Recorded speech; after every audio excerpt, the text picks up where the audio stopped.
서미 의원님 발언해 주십시오.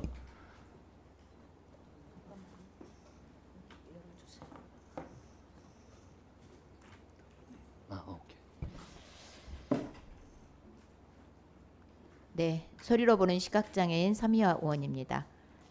먼저 5.18 정신을 폄훼하고 역사를 애곡하고 있는 이진숙 의원 제명 촉구 결의안 의결에 불참한 국힘당을 강력하게 규탄합니다. 5.18 민주화 운동은 대한민국 민주주의의 전통성을 상징하는 역사입니다. 이를 폄훼하고 애곡하는 행위는 정치적 견해 차이가 아니라 헌정 질서와 민주주의의 기반을 흔드는 매우 중대한 문제입니다. 이진석 의원은 5.18 민주화 운동을 애곡하고 폄훼하는 토론회를 여는 것도 모자라서 역사적 진실마저 정쟁의 대상으로 삼고도 지금까지 어떤 사과도 없습니다. 더 심각한 것은 국힘당의 태도입니다. 국민의힘은 당초 이진숙 의원의 5.18 토론회가 부적절하다면서 개최 중단까지 요청을 했습니다. 그런데 지금은 제명 결의안 상정을 막고 있습니다. 말로는 5.18 정신을 존중한다면서 정작 5.18을 폄훼한 의원을 감싸는 것이 말이 됩니까? 이것이 국민의힘의 원칙입니까? 소속 의원의 반민주적 역사인식을 바로잡기는커녕 침묵과 비호로 일관하는 모습은 모순 중에 모순 아닙니까? 과연 제1야당으로서 헌정 질서와 민주주의를 말할 자격이나 있는지 묻지 않을 수가 없습니다. 국민의힘에 분명하게 요청드립니다. 5.18은 정쟁의 도구로 삼는 정치, 역사 애곡을 방치하는 정치와 즉각 결별하십시오. 이진숙 의원 감싸기를 중단하고 제명 절차에 책임 있게 동참하십시오. 민주주의를 훼손한 정치인이 대한민국 헌법기관의 국회의원이라고나 할 수나 있습니까? 반드시 정치적 책임을 물어야 합니다. 5.18 정신과 민주주의를 존중한다면 여야를 떠나서 국민의힘 의원들도 즉각 제명에 동참하시기 바랍니다. 이상입니다. 예, 수고하셨습니다. 네, 다음은 우리 윤종호 의원님 발언해 주십시오. 예, 진보당의 울산북구 윤종호 의원입니다. 오늘 운영위원회는 5.18 민주화운동 폄훼 논란 토론회를 주관한 이진숙 의원에 대한 제명 촉구 결의안을 국민의힘이 참여하지 않았더라도 반드시 처리해야 된다고 생각합니다. 또한 신속하게 윤리특위를 열어서 또 징계 절차에도 돌입을 할 것을 강력하게 촉구를 합니다. 5.18은 대한민국 민주주의의 뿌리입니다. 국가폭력에 맞서 시민들이 피로 지켜낸 헌정질서의 역사 아니겠습니까? 이를 왜곡하고 폄훼하는 행위는 단순한 의견 표명이 아니라고 생각합니다. 희생자와 유가족, 광주 시민 전체에 대한 모욕이며 민주공화국의 헌법 정신을 부정하는 일입니다. 표현의 자유도 또 학문의 자유도 역사를 왜곡하고 국가폭력의 피해자와 유가족의 명예를 짓밟을 자유까지 보장하는 것은 아닙니다. 그런데 이진숙 의원은 사죄는커녕 자신을 비판한 여자 히틀러라는 발언을 두고 모욕이라며 고소를 하겠다고 합니다.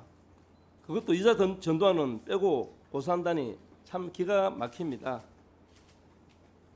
도둑이 스스로 매를 드는 격입니다. 정작 광주 시민과 국민이 받은 모욕을 돌아보지 않고 자신이 명예만 앞세워 고소장부터 내미는 태도야말로 국회의원 자격이 없음을 스스로 보여주는 것이라고 생각합니다.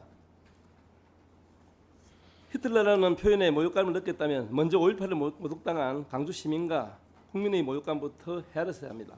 이진숙 의원이 지금 제출해야 할 것은 고소장이 아니라 사과문이고 국회의원직 사퇴서입니다.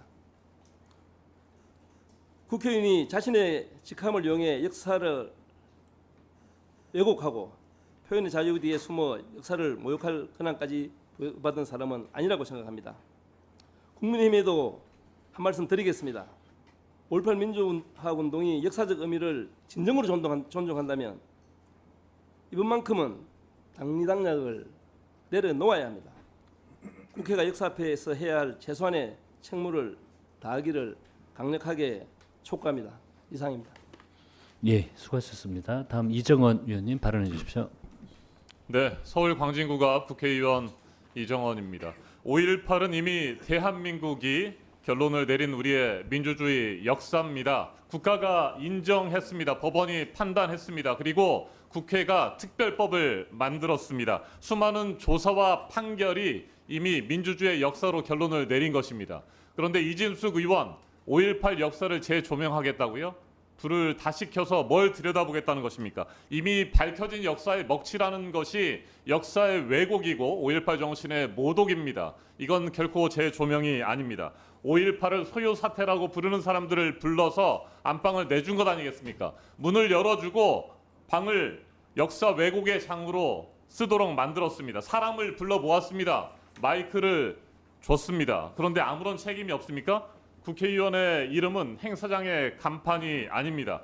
국회의원의 이름에는 헌법을 지켜야 할 책임이 있습니다. 그리고 국민을 대표해야 되고 대한민국의 민주주의를 지켜야 할 책임이 있는 것입니다. 그런데 그런 모든 것들을 무시하고 국회의원의 자격 없음을 명확하게 드러낸 것이 이번 5.18과 관련된 이진숙 의원의 망언이며 망발인 것입니다. 그런데 국민의힘은 도대체 무엇을 이진숙 의원을 감싸겠다는 것입니까? 이진숙 의원의 역사 왜곡보다 더 무서운 것은 그 역사 왜곡을 방치하고 동조하는 것입니다. 국민의힘 의원들은 선택해야 합니다. 대한민국의 민주주의를 지킬 것인지 5.18 정신을 지킬 것인지 아니면 말도 안 되는 역사 왜곡을 일삼고 있는 이진숙 의원을 지킬지 둘 중에 하나를 선택해야 할 것입니다. 오늘 회의장에도 참여하지 않은 이진숙 의원과 그리고 국민의힘 의원들을 강하게 규탄합니다. 5.18은 민주당의 역사가 아닙니다. 광주만의 역사도 아닙니다. 대한민국의 민주주의 역사입니다. 1980년 5월 광주 시민들이 목숨을 바쳐서 지키려고 했던 것은 특정 이념도 아니고 특정 정당도 아님을 우리는 분명히 알고 있습니다. 대한민국의 민주주의를 지키기 위해서 그렇게 수많은 광주 시민들이 목숨을 바쳤습니다. 그런 광주 시민들의 목숨 바쳐 지킨 우리의 민주주의를 후퇴시키고 5.18 정신을 왜곡하는 이진숙 의원 이번에 반드시 제명해야 된다고 저는 생각합니다. 그동안에 틈만 나면 기회만 있으면 국민의힘 의원들 5.18 묘역에 찾아가서 5.18 정신을 계승하겠다. 5.18 정신을 헌법 전문에 게시하겠다. 이게 다 거짓말 아닙니까? 광주에서는 5.18 정신을 계승하겠다고 하고 국회에 와서는 5.18 정신을 무시하고 역사 왜곡에 동조하는 국민의힘 의원들 거짓말하는 것 아니겠습니까? 이건 국민을 향한 사기입니다. 이거 도저히 용납할 수가 없습니다. 반드시 국민의힘 의원들도 이 부분에 대해서 책임을 져야 하는 것이고요. 더 이상 이진숙 의원에 대해서는 국회의원의 자격을 논할 가치도 없다고 생각합니다. 오늘 바로 제명 촉구 결의안 처리해야 되고요. 국회 윤리 구성에서 빠른 시일 내에 이진숙 의원 제명해야 합니다. 이상입니다. 예, 말씀 잘 들었습니다. 우리